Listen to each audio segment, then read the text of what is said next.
ভালোবাসায় মরে যাব তো অনেকেই বলে, কিন্তু ভালোবাসলে মেরে দেবো এটা শুনেছো কখনো? খুব ডার্ক হয়ে যাচ্ছে না? এটা অমিত, ছোটবেলাকার বন্ধু আমার, সারা জীবন শুধু জ্বালিয়েই গেছে আমাকে।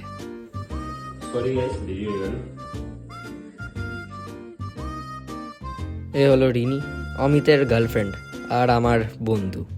এতে আর নতুন কি আছে? নে কার্ড ধর তো। অমিত, খুব বাজে কার্ড পেয়েছি ভাই, তোর কার্ডগুলো দিবি? বাই দ্য ওয়ে, এটা আমি হচ্ছি এদের দুজনের মিউচুয়াল ফ্রেন্ড, আর আমার নাম হলো নীল। কার্ডের কথা ছাড়, মনে আছে তো কালকে কলেজ যেতে হবে? এদের প্রতিদিনকার কাজ হচ্ছে আমার ঘরে বসে উনো খেলা আর আমার মাথা খাওয়া, আর তারপর আমাকেই পাগল বলে আবার। আমরা সবাই নিজেদের লাইফে খুব ভালো ছিলাম, আই গেস সো। টাটা নীল। চল আসছি ভাই। টাটা। জানি না কেন রিনি আর অমিত প্রতিদিন চুপচাপ বাড়ি যায়, বাট আজ আরে আমি বলছিলাম কি আজকে রাতে আমরা ডিনার করতে যেতে পারি? দেখছি আমার একটা কাজ আছে, যদি হয়ে যায় তারপরে আমি তোকে বলছি। চল, আমি গেলাম। টাটা। বাই। হ্যালো, হ্যালো, রাত্রে যাচ্ছি তো আমরা ডিনার করতে। আমি একটা বন্ধুর সাথে দেখা করতে যাচ্ছি, ওখান থেকে ফিরে এসে দেন উই ক্যান গো।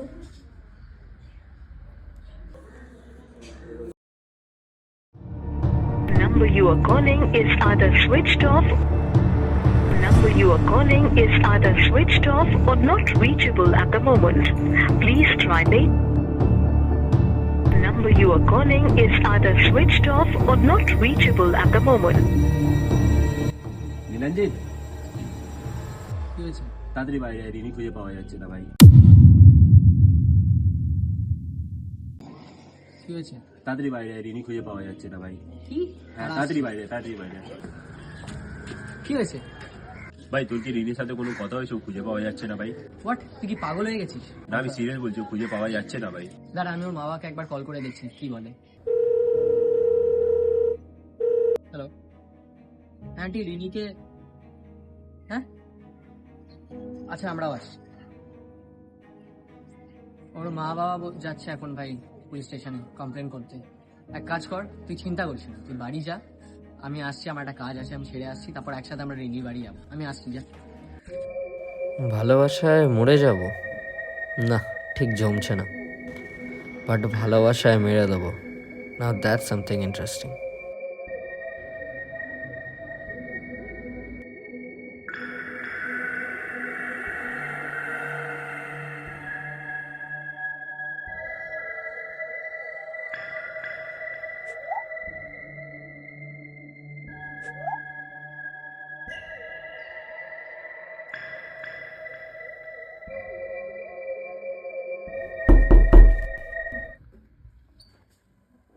বল, কি বলতে ডাকলি?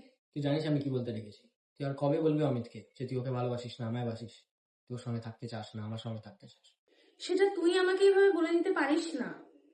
এটা আমার ডিসিশন, আর তুই প্লিজ আমাকে এইভাবে প্রেশারাইজ করিস না। আমার যখন ঠিক টাইম মনে হবে আমি অমিতকে ঠিক বলবো। ঠিক আছে, আমি আসছি।